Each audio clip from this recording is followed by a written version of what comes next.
कळी खुडणे थांबणार कधी?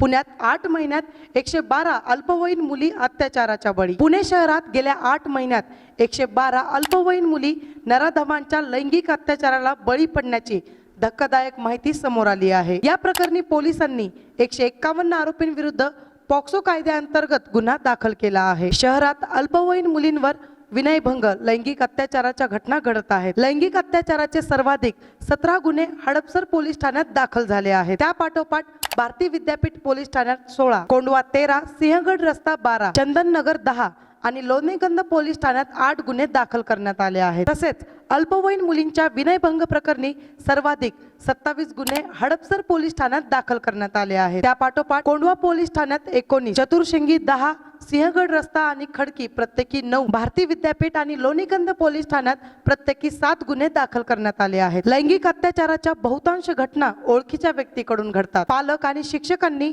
अल्पवयीन मुला-मुलींशी संवाद ठेवावा। एखाद्या घटनेची माहिती मिळाल्यास पोलिसांना तत्काळ माहिती द्यावी, जेणेकरून वेळेत कारवाई करण्यात येईल। पोलिसांकडून शाळा महाविद्यालयांमध्ये गुड टच बॅड टच अभियान राबवण्यात येत आहे। पालकांनीही मुलांना याबाबत माहिती द्यावी, अशी माहिती गुन्हे शाखेचे अतिरिक्त पोलीस आयुक्त शैलेश बलकवडे यांनी सांगितली। अशाच ताज्या घडामोडी पाहण्यासाठी आपल्या बातमी टीव्ही या YouTube चॅनलला लाईक, शेअर आणि सबस्क्राईब नक्की करा।